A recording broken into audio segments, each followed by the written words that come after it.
नमस्कार विद्यार्थी मित्रांनो, यापूर्वी आपण इयत्ता 11वीचा घटक 1 तृणधान्य पिकांचे उत्पादन म्हणजेच तृणधान्य पिकांचे व्यापारी उत्पादन हा घटक पूर्ण केलेला आहे. आणि यामध्ये आपण भात, ज्वारी, बाजरी, मका, नाचणी या पिकांचं व्यापारी उत्पादन कसं घेतलं जातं याचा अभ्यास केलेला आहे. यानंतर आज आपण दुसऱ्या घटकाकडे वळणार असून या घटकाद्वारे आपण डाळवर्गीय पिकांचं उत्पादन कशा पद्धतीने घेतलं जातं ते पाहणार आहोत. डाळवर्गीय पिकं ज्यांना आपण कडधान्य पिकं असेही संबोधतो, यापैकी जी 5 पिकं आहेत तुमच्या डोळ्यासमोर स्क्रीनवरती आहेत. तूर, मूग, उडीद, हरभरा आणि वाटाणा ही 5 पिकं तुमच्या इयत्ता 11वीच्या अभ्यासक्रमामध्ये आहेत. त्यापैकी यावर्षी कोरोनाच्या पार्श्वभूमीवर यामधील उडीद पीक आपण कपात केलेले शासनानं. उर्वरित 4 पिकं आपण डाळवर्गीय पिकांचं उत्पादन म्हणून पाहणार आहोत. या डाळवर्गीय पिकांचं जे महत्त्व आहे ते महत्त्व आपण सुरुवातीला प्रस्तावनेच्या रूपामध्ये पाहणार आहोत. डाळवर्गीय पिकांचं जे महत्त्व आहे ते मानवी आहारामध्ये खूप आहे आणि भारतीय शेतीमध्ये किंवा लागवड पद्धतीमध्येही याचं फार मोठं योगदान किंवा महत्त्व हे आहे. डाळवर्गीय पिकं प्रामुख्यानं लेग्युमिनोसी कुटुंबातली आहेत, ज्याला आपण कडधान्य असं म्हणतो. आणि या पिकांचं वैशिष्ट्य असं आहे की या पिकांच्या मुळांवरती गाठी असतात आणि या गाठीमध्ये रायझोबियम जीवाणू असतात, जे जीवाणू हवेतील नत्र शोषून घेऊन जमिनीमध्ये स्थिर करतात आणि पिकाला जी विविध अन्नद्रव्ये लागतात त्या अन्नद्रव्यापैकी नत्रांची गरज यामुळे आपोआपच भागली जाते किंवा कृत्रिमरित्या आपल्याला जेव्हा रासायनिक खतं टाकायला लागतात ती गरज कमी केली जाते. तर हे नत्र स्थिरीकरण हे या कडधान्य पिकांचा महत्त्वाचा असा गुणधर्म आहे, ज्याचा फायदा शेतकऱ्यांना आर्थिकदृष्ट्या होतो. त्याच पद्धतीनं या पिकांचं आणखी एक महत्त्वाचं उपघटक जर आपल्याला सांगायचा झाला किंवा महत्त्वाच्या बाबतीतला घटक सांगायचा झाला तर ही जी सर्व पिकं आहेत डाळवर्गीय पिकं यांच्यामध्ये प्रथिनांचं प्रमाण सर्वाधिक असतं आणि त्यामुळं विशेषतः शाकाहारी जी जनता आहे, जे लोक आहेत, त्या लोकांची प्रथिनांची जी गरज आहे ती या डाळवर्गीय पिकांच्या आहारातील समावेशामुळं भागवली जाते.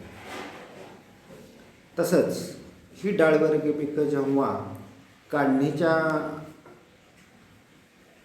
वेळेकडे येतात त्यावेळी बहुतेक पिकांची पानगळ होते आणि ही पानगळ जमिनीमध्ये सेंद्रिय खतं मिक्स करण्यासाठी आपल्याला उपयोगी पडते. कारण अशी झालेली पानगळ जेव्हा नंतरच्या पिकासाठी तुम्ही नांगरट करता तेव्हा जमिनीमध्ये ही पानगळ झालेली गाडली जाते आणि जमिनीमध्ये सेंद्रिय पदार्थ त्यामध्ये ॲड केले जातात आणि सेंद्रिय पदार्थ जमिनीमध्ये मिसळले गेल्यामुळं जमिनीची जी भौतिक अवस्था आहे ती सुधारण्यास मदत होते.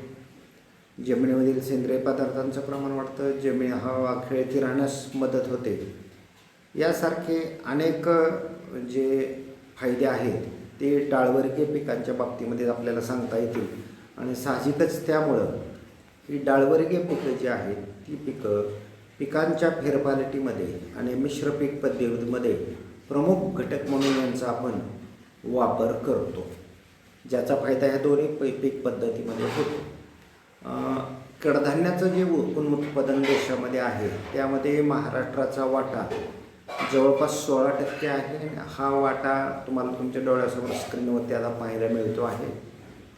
या कडधान्य पिकांपैकी पहिलं पीक आज आपण या ठिकाणी पाहणार आहे आणि हे पहिलं पीक आहे ज्याचं नाव आहे तूर. आणि तुरीचं हिरवी शेंग किंवा हिरवा पाला झाड कशा पद्धतीने दिसतं किंवा तयार झालेले तुरीचे दाणे कशा पद्धतीने दिसतात हे तुम्हाला समोरती तुमच्या स्क्रीनवरती फोटोमध्ये छायाचित्रामध्ये दिसतं आहे. नेहमीच्या पद्धतीनं आपण तूर पिकाची जी सुरुवात करणार आहोत, लागवडीची पद्धत पाहण्यापूर्वी आपण तूर पिकाचं वनस्पतीशास्त्रीय नाव पाहणार आहोत आणि तूर पिकाच्या 2 वेगवेगळ्या प्रजाती आपल्याकडं लागवडीखाली महाराष्ट्रामध्ये दिसून येतात, ज्यामध्ये प्रामुख्यानं कजानस कजान ज्याला आपण हळवी जात म्हणतो आणि दुसरी कजानस इंडिगस ज्याला आपण गरबी जात म्हणतो. तर या 2 जाती प्रकारांची प्रामुख्याने लागवड आपल्या महाराष्ट्रामध्ये होताना दिसते. अगोदरच सांगितलं आहे की तुम्हाला की सर्व कडधान्याची पिकं जी आहेत त्यांचं कुटुंब हे लेग्युमिनोसी आहे आणि यांचं वैशिष्ट्य तुम्हाला सांगितलं की या पिकांच्या मुळांवरती गाठी असतात ज्यामध्ये रायझोबियम जीवन असतात जे वातावरणातील नत्र शोषून घेऊन जमिनीमध्ये स्थिर करतात आणि मग जमिनीतील पिकाची नत्राची गरज प्रामुख्यानं भागवतात. तर तुरीचं इथेच आपल्याला वैशिष्ट्य सांगता येईल. त्यानंतर तुरीचं जे उगमस्थान आहे प्रामुख्यानं पहिल्यांदा ते कुठं दिसून आलं असेल तर ते आफ्रिकामध्ये आहे आणि तूर इतर नावाने म्हणजे टोपण नावाने सुद्धा ओळखले जाते ज्यामध्ये त्याला अरहर असं म्हटलं जातं. आणि याच्यामध्ये जी वनस्पतीशास्त्रीय नावं तुम्ही पाहिली 2 प्रजाती यापूर्वीच तुमच्या डोळ्यासमोर दिसत आहेत. कजानस कजान हळव्या जातीला म्हटलं जातं आणि कजानस इंडिगस हे गरव्या जातीला म्हटलं जातं. आणि याचं जे वनस्पतीशास्त्रीय नाव थोडक्यात कजानस स्पेसीज असं आपल्याला सांगता येईल. आणि महत्त्वाचं म्हणजे तूर पिकाचं जे इंग्रजी नाव आहे ते नाव रेडग्राम असं आहे. तर इंग्रजीमध्ये त्याला रेडग्राम असं आपण संबोधतो. टोपण नाव त्याचं अरहर आहे आणि मराठामध्ये आपण त्याला प्रामुख्यानं तूर असं संबोधतो. आता तुरीचे जे उपयोग आहेत ते उपयोग आपण या ठिकाणी पाहणार आहोत. आणि तुम्हाला माहिती तूर हे महत्त्वाचं कडधान्याचं पीक आहे आत्ताच सांगितलं आणि हे डाळवर्गीय पीक आहे. तुरीची डाळ तयार केली जाते. तुम्हाला माहिती द्विदल प्रकारचं धान्य असतं. याच्या धान्याचे 2 भाग होतात ज्याला आपण डाळ म्हणतो आणि मग प्रामुख्याने हे डाळीच्या स्वरूपात खाल्लं जातं. तूर पूर्णसुद्धा खाल्ली जाते परंतु प्रामुख्यानं डाळ म्हणून त्याचा वापर मोठ्या प्रमाणात केला जातो. तूर पिकाचं जे उत्पादन आहे आणि वापर जो आहे तो भारतामध्ये किंवा महाराष्ट्रामध्ये सुद्धा मोठ्या प्रमाणात आपल्याला दिसून येतो. भारतीय लोक जे आहेत त्यांच्या आहारामध्ये तूर हे आत्ताच तुम्हाला सांगितलं होतं की तूरसहित सर्वच पिकं हे प्रथिनांचा मुख्य स्रोत आहे. प्रथिनांची जी गरज आहे प्रामुख्यानं शाकाहारी लोकांची प्रथिनांची जी गरज आहे ती अशा कडधान्य पिकांपासून भागवली जाते. त्यामध्ये सर्वाधिक वापर हा तुरीचा होतो. तूरमध्ये जे प्रथिनांचं प्रमाण आहे ते 20.4% इतकं आहे. तूर डाळीचे नेहमीचे उपयोग कशा पद्धतीने केले जातात हे तुम्हाला माहिती आहे. घरामध्ये रोजचं जे वरण केलं जातं जे तुम्ही भातावरती वापरता किंवा आमटीसाठी वापरता ते वरण तूर डाळीपासून बनवलं जातं. त्यानंतर तुरीचे हिरव्या शेंगातील जे दाणे आहेत ते कच्चे खाल्ले जातात किंवा उकडूनही ते चविष्टपणे लागतात. तुरीची हिरवी पानं आणि शेंडे जे आहेत ते जनावरांना आपण खाद्य म्हणून देऊ शकतो किंवा या शेंड्यांचा उपयोग आपल्याला हिरवळीच्या खतासाठी सुद्धा करता येतो. डाळी करताना जे टर्पल असतं किंवा जे चूर आपल्याला मिळतो तो चूर जनावरांना खाद्य म्हणून आपण वापरू शकतो. तसेच तुरीची मळणी करताना मिळालेले जे बुसकट आहे ते बुसकट गुरांना चाऱ्यांसाठी सुद्धा आपल्याला वापरता येतं. ज्या वाळलेल्या तुराट्या असतात म्हणजे तुरीच्या शेंगा ओरबडल्यानंतर राहिलेला जो खोडाचा भाग असतो त्याला आपण तुराट्या असं म्हणतो. आणि ह्या तुराट्या म्हणजेच वाळलेल्या फांद्या आणि खोड याचा वापर आपल्याला इंधनासाठी होतो. त्याचप्रमाणे गोठ्यांना किंवा झोपड्यांना कूड घेण्यासाठी याचा उपयोग होतो. याच्यापासून आपल्याला डाली किंवा टोपल्यासुद्धा बनवता येतात. तर विविध वस्तू या तुरीपासून किंवा तुराट्यापासून आपल्याला बनवता येतात. तर अशा पद्धतीने तुरीचे जे प्रमुख उपयोग आहेत ते तुमच्यासमोर आहेत. त्यानंतर तुरीचं जे आपल्याला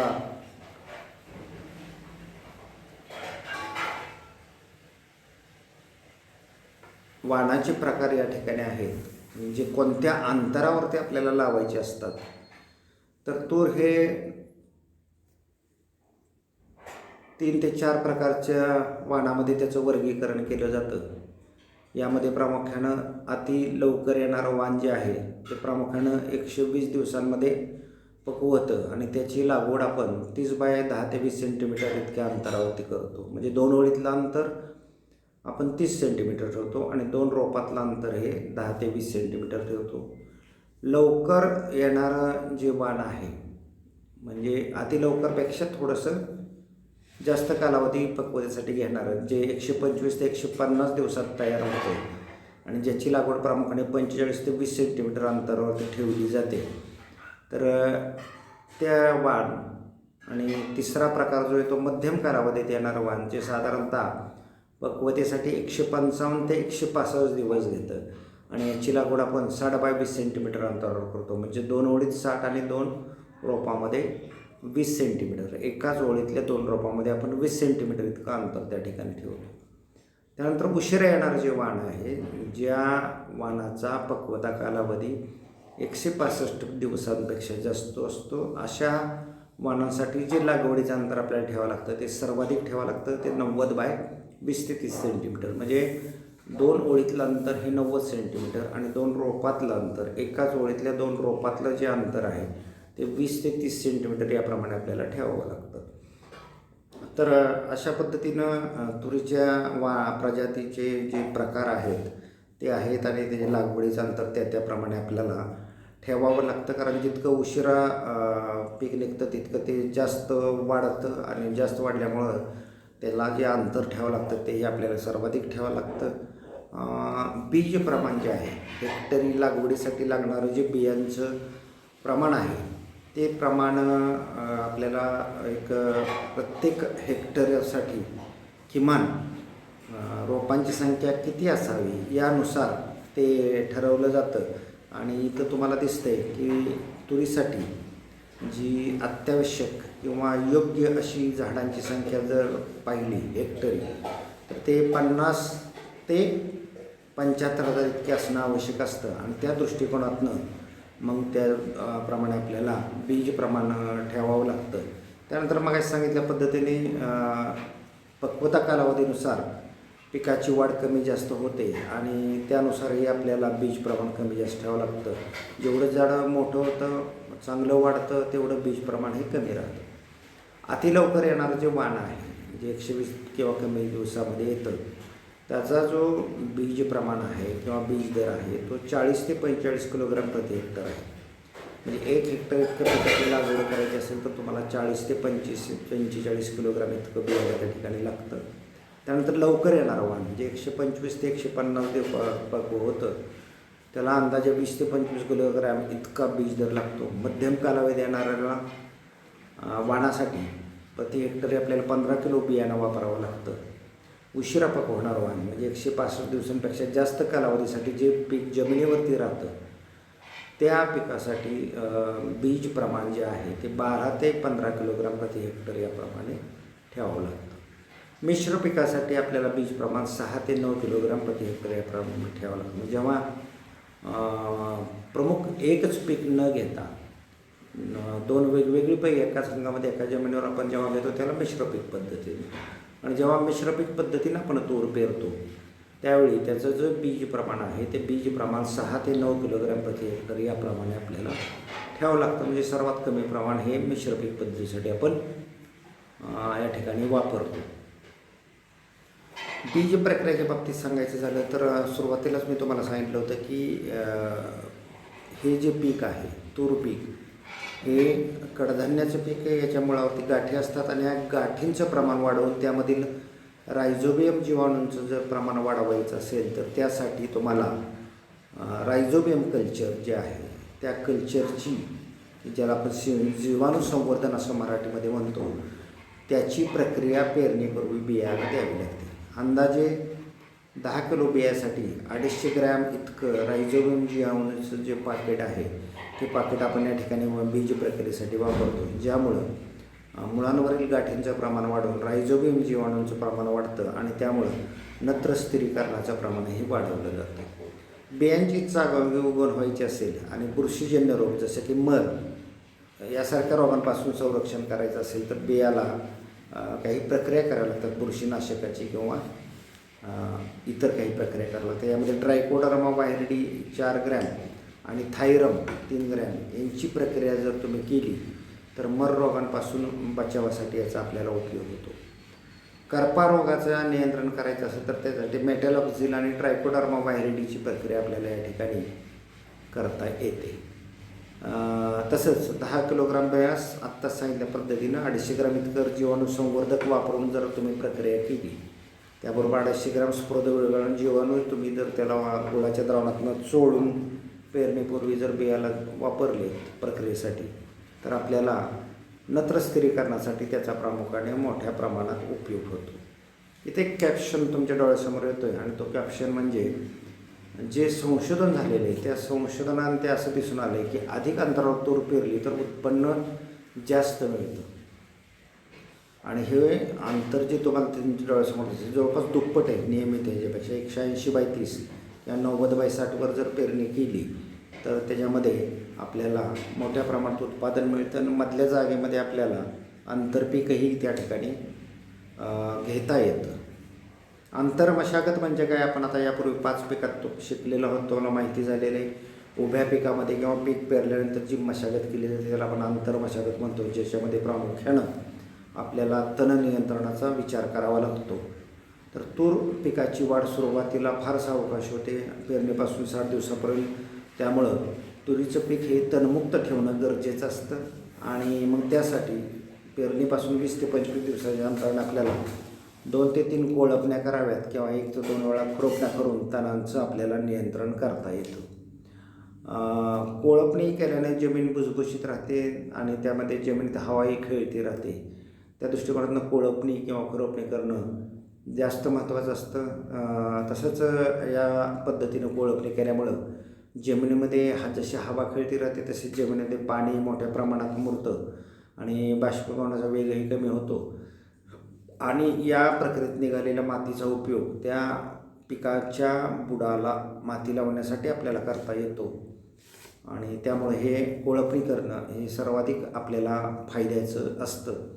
त्याचप्रमाणे काही तणनाशकाचा वापरही या पिकामध्ये आपल्याला सुचवण्यात आलेला आहे आणि या तणनाशकाचा जर वापर करायचा झाला तर आपल्याला प्रामुख्यानं तूर पिकामध्ये पेंडिमेथॅलिन 30 EC आणि पीक उगवून झाल्यानंतर इमॅजिक थापर 10 EC हे तणनाशक जर तुम्ही फवारलं तर आपल्याला तूर पिकामध्ये बऱ्यापैकी तण नियंत्रणासाठी याचा फार मोठ्या प्रमाणामध्ये फायदा होताना दिसून येतो. खत व्यवस्थापनाच्या बाबतीमध्ये सांगायचं झालं तर चांगलं कुजलेलं शेणखत किंवा कंपोस्ट खत हेक्टरी 5 ते 6 टन या प्रमाणात जर तुम्ही पिकाला टाकलं तर हे शक्यतो पूर्व मशागतीच्या वेळी टाकायचं असतं. तर तूर पीक खोलवर जाणाऱ्या मुळे असतात, छोटमुळं असतात, त्यामुळं याला खोल नांगरट देणं जास्त गरजेचं असतं. जमीन चांगल्या पद्धतीने त्या ठिकाणी तयार करावी लागते आणि या पूर्व मशागतीच्या वेळीसच हेक्टरी 5 ते 6 टन आपल्याला शेणखत किंवा कंपोस्ट खत टाकलं तर ते फायद्याचं ठरू शकतं. त्यानंतर पिकाच्या सुरुवातीच्या काळात नत्राची गरज आपल्याला भागावं लागतो. तुम्हाला माहिती एरवी मग हे कडधान्याचं पीक असल्यामुळं मुळावर असलेल्या गाठींमधील रायझोबियम नावाचं जे जीवाणू असतं त्या जीवाणूमुळं आपल्याला नत्र स्थिरीकरणाला त्याचा फायदा होतो. परंतु सुरुवातीच्या काळामध्ये आपल्याला नत्राची गरज भागवण्यासाठी हेक्टरी 20 ते 25 किलोग्राम इतकं नत्र आणि 40 ते 50 किलोग्राम इतकं स्फुरद प्रति हेक्टरी याप्रमाणे आपल्याला द्यावं लागतं. शक्यतो पेरणीच्या खाली एकाच ओळीत, परंतु पेरणीपेक्षा 5 सेंटीमीटर खोल खाली अशा पद्धतीने जर तुम्ही हे नत्र खत टाकलं तर ते फायद्याचं ठरू शकतं. त्याचप्रमाणे स्फुरद खत टाकलं तर ते फायद्याचं ठरू शकतं. कडधान्याच्या मुळावरची जी गाठीची निर्मिती आहे आणि नतस्त्रीकरण जे आहे ते तापमानाच्या मोठ्या कक्षात दिसून येतं. त्याच्या संदर्भातलं एक कॅप्शन आपण सर्वसाधारण माहितीसाठी दिलेलं आहे. आणि ही तापमानाची कक्षा आहे ते 20°C ते 30°C आहे. या कक्षामध्ये गाठींची निर्मिती आणि नत्राचं स्थिरीकरण आपल्याला मोठ्या प्रमाणामध्ये होताना दिसून येतं. तर अशा पद्धतीने आपल्याला खत व्यवस्थापनाच्या बाबतीमध्ये माहिती सांगता येईल. पाण्याच्या बाबतीमध्ये सांगायचं झालं तर तो प्रामुख्याने आपल्याकडं पावसाळ्यात लावली जाते आणि ते जिरायती पिकच म्हणून प्रामुख्यानं घेतलं जातं. पाऊस फार काळ लांबला तरच आपल्याला ते देण्याची आवश्यकता लागते आणि पाणी, अन्यथा आपण पावसाच्या पाण्यावरतीच तुरीचं पीक घेऊ शकतो. पावसाने ओढ दिली तर मग काय जमिनीत ओलावा कमी होतो. अशावेळी पिकाला आपल्याला मग संरक्षित पाणी देणं गरजेचं असतं. आणि त्यासाठी ज्या महत्त्वाच्या अवस्था आहेत त्यामध्ये प्रामुख्यानं पीक फुलोऱ्यात येण्याची अवस्था आणि शेंगात दाणे भरण्याची अवस्था, ह्या 2 अवस्था फार महत्त्वाच्या असतात. या अवस्थेला जर जमिनीमध्ये ओलावा असेल तर उत्पादन चांगलं मिळू शकतं, अन्यथा उत्पादनावरती मोठा परिणाम होताना आपल्याला दिसून येतो. आता तुरीची जी एकूण पाण्याची गरज आहे ती 40 ते 45 हेक्टर सेंटीमीटर इतकं आहे.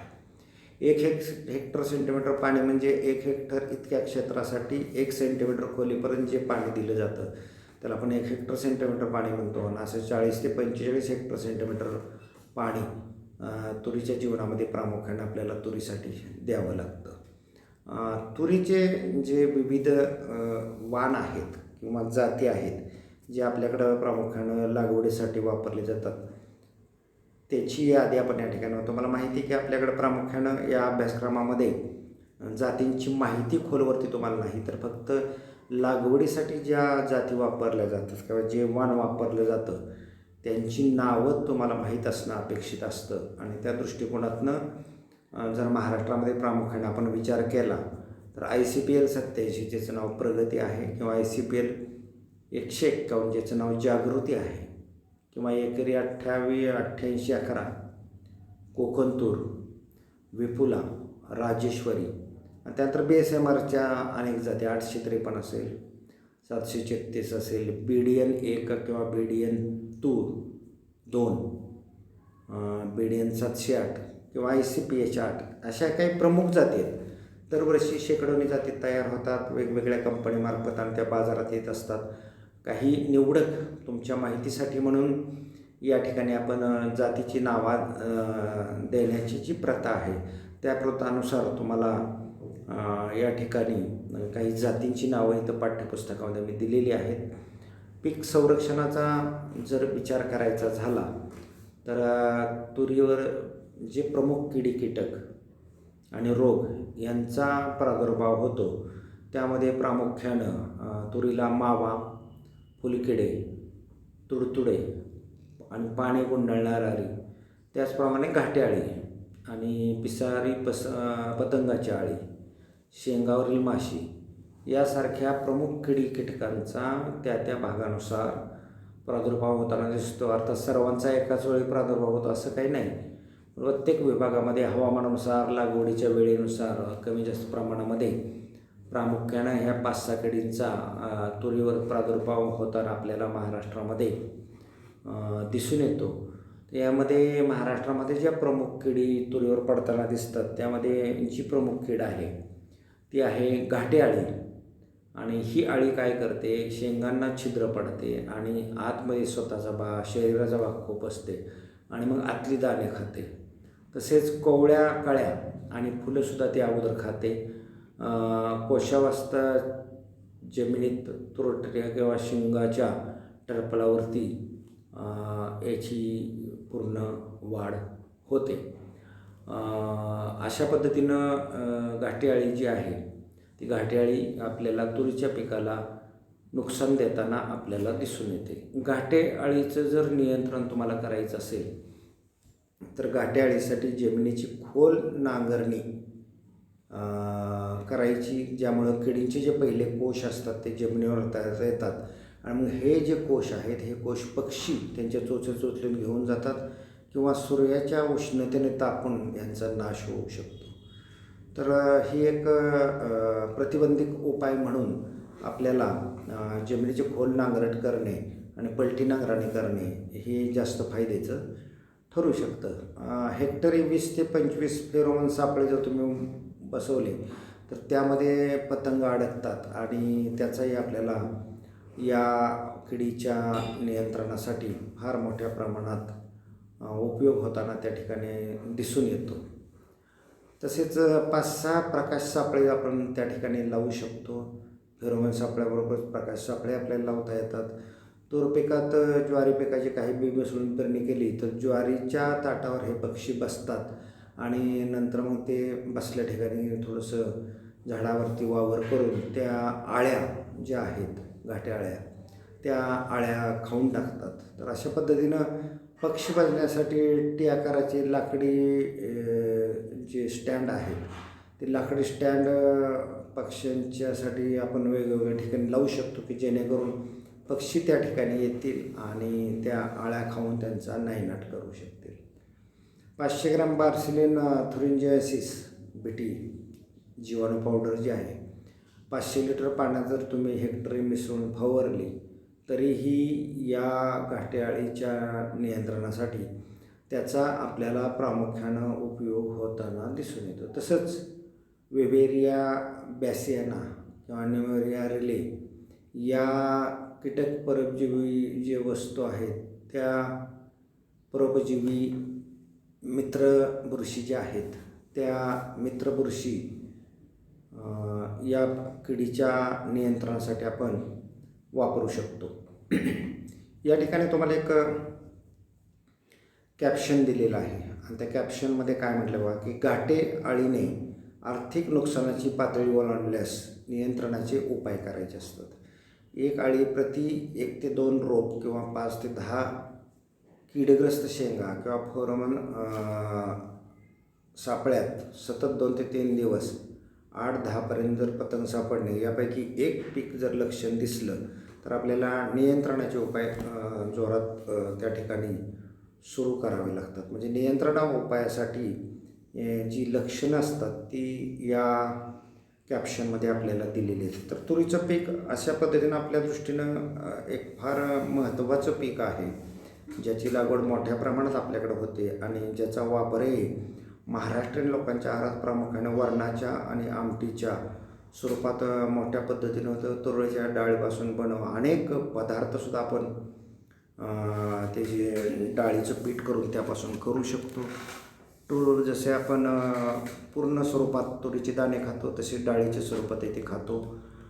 कच्ची तूरसुद्धा खाल्ली जाते. उकडून तूरच्या शेंगा परत आपण ते चवीनं खाऊ शकतो.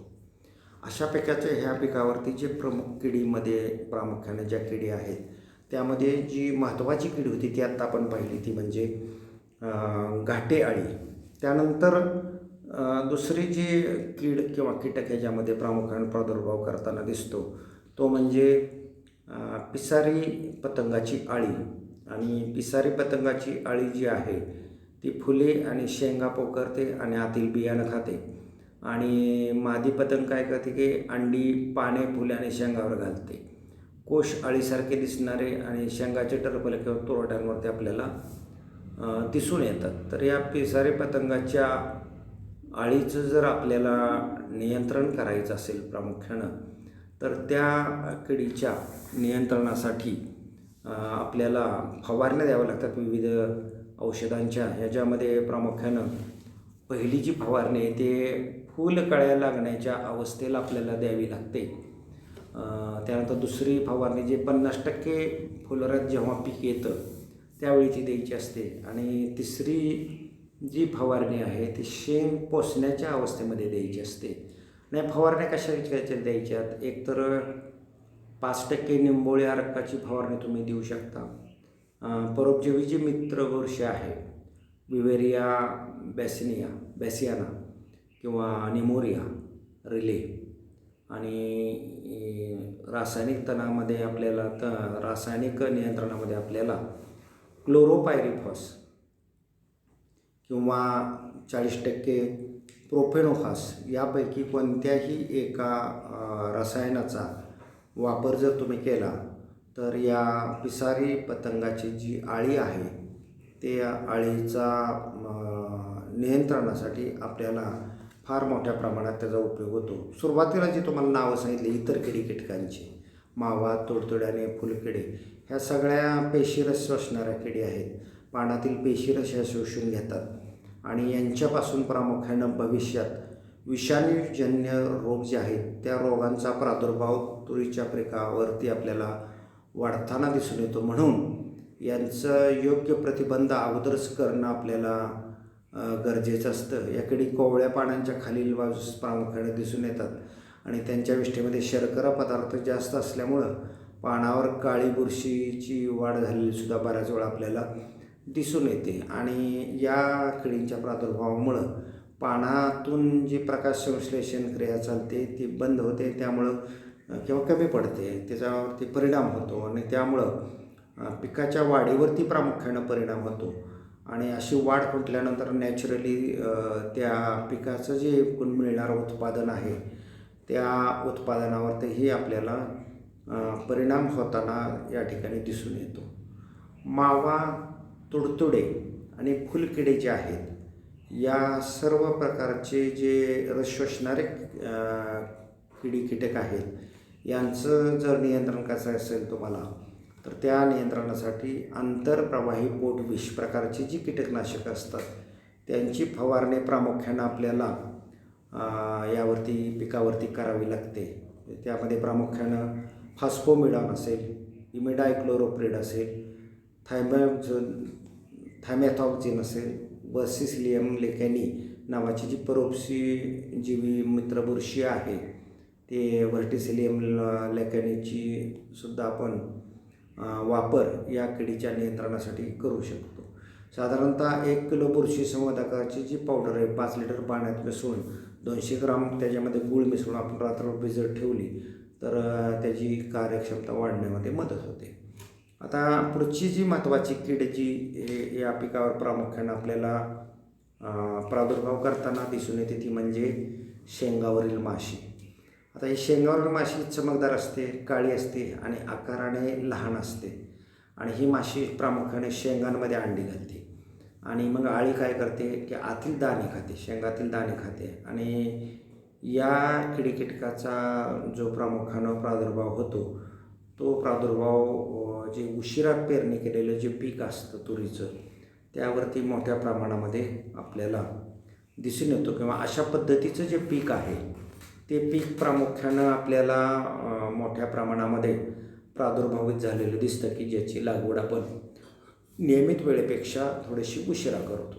तर शेंगावरील जी माशी आहे त्या माशीच्या नियंत्रणासाठी आपल्याला हे पीक फुलोऱ्यात येण्यापूर्वीच लॅम्बडा सायलॅथ्रिन जे आहे 5 EC 400 मिलीलिटर घेऊन 500 लिटर पाण्यात मिसळून हेक्टर जर तुम्ही फवारलं तर या शेंगावरील माशीचं आपल्याला प्रामुख्याने चांगल्या प्रकारे नियंत्रण करता येतं. पहिली फवारणी केल्यानंतर 8 ते 10 दिवसाच्या अंतराने दुसरी फवारणी गरजेनुसार म्हणजे तुमच्या पिकावरती त्या शेंगावरील माशीचा एकूण किती प्रादुर्भाव झाला आहे त्या प्रादुर्भावाचा विचार करून त्यानुसार तुम्हाला फवारण्या किती करायच्या ते ठरवावं. कार्बारील 10% भुकटीसुद्धा 2 वेळा धुरळली तरी शेंगावरील नियंत्रणासाठी आपल्याला या माशीच्या नियंत्रणासाठी आपल्याला फार मोठ्या प्रमाणामध्ये त्याचा उपयोग होताना दिसून येतो. तर ह्या ज्या प्रमुख किडी आपण आत्तापर्यंत पाहिल्या पिसारी पतंगाची अळी असेल, घाटी अळी असेल, शेंगावरील माशी असेल आणि त्याच पद्धतीनं पेशीरस शोषणाऱ्या ज्या किडी आहेत ज्याच्यामध्ये प्रामुख्यानं मावा किंवा तुडतुडे प्रामुख्यानं मोठ्या प्रमाणात दिसून येतात, त्याचप्रमाणे फुलकिडे दिसून येतात. या सर्वांचं योग्य पद्धतीने नियंत्रण केलं तर तुरीच्या उत्पादनावरती फारसा परिणाम होताना आपल्याला दिसून येत नाही. थोडासा जो उर्वरित वेळ आहे त्याच्यामध्ये आपण याच्यामध्ये जो प्रमुख एक रोग आहे त्या रोगाची आपल्याला माहिती करून घ्यायची आहे. त्यामध्ये जो तुरीवरती प्रादुर्भाव करणारा अनेक रोग आहेत त्याच्यामध्ये प्रामुख्यानं महत्त्वाचा जो रोग आहे तो रोग म्हणजे मर रोग. जो बुरशीजन्य रोग आहे आणि या बुरशीजन्य रोगाच्या नियंत्रणासाठी प्रामुख्यानं आपल्याला रोगप्रतिकारक जातींचा वापर केला तर या रोगापासून होणारं जे नुकसान आहे ते नुकसान फार कमी प्रमाणात होताना दिसून येतं किंवा ह्या रोगाचा प्रादुर्भाव फारसा आपल्याला आपल्या महाराष्ट्रामध्ये मग जर रोगप्रतिकारक जातींचा वापर केला तुम्ही तर होताना दिसत नाही। या बुरशीजन्य रोगाचा पीक फुलवत असताना प्रामुख्यानं प्रादुर्भाव होतो, त्यामुळे वनस्पती काय करते शेंड्याकडून मुळाकडे वाळत जाते। सुरुवातीला शेंडा वाळताना दिसतो, कोमेजतो, खाली वाकतो आणि हळूहळू ही वाळत जाण्याची प्रक्रिया आहे ती बुडाकडच्या दिशेने दिसून येत जाते।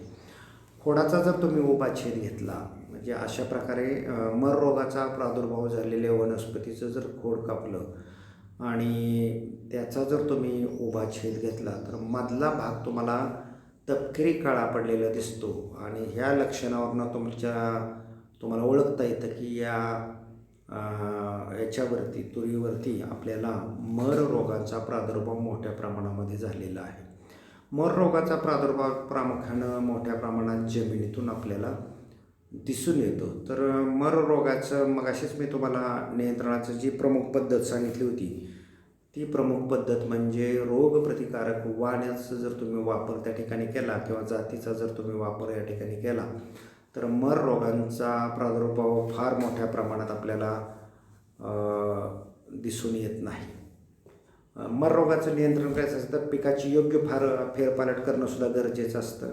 पिकाच्या फेरपलटीमध्ये मर रोगाला प्रतिबंध करणारे किंवा मर रोगाला बळी पडणारे जी पिकं आहेत ती पिकं आलटून पालटून जर तुमच्या जमिनीत पेरलेली असतील म्हणजे पिकांची फेरपालट करत असताना सतत एकाच प्रकारची पिकं ज्याच्यावरती मर रोगाचा प्रादुर्भाव अशी जर पेरली गेली तर हा प्रादुर्भाव मोठ्या प्रमाणात आपल्याला त्या ठिकाणी तुमच्या जमिनीमध्ये वाढताना दिसून येतो आणि तो जर प्रभाव टाळायचा असेल तर तुमची जी पिकाची फेरपालट आहे म्हणजे तुम्ही तुमच्या जमिनीवर वर्षानुवर्ष पीक घेत असताना जे वेळापत्रक करता वेगवेगळं पीक लागवडीचं त्यामध्ये योग्य पिकांचा समावेश तुम्ही त्या ठिकाणी केला पाहिजे की जेणेकरून या रोगाचा प्रादुर्भाव तुम्हाला त्या ठिकाणी होणार नाही।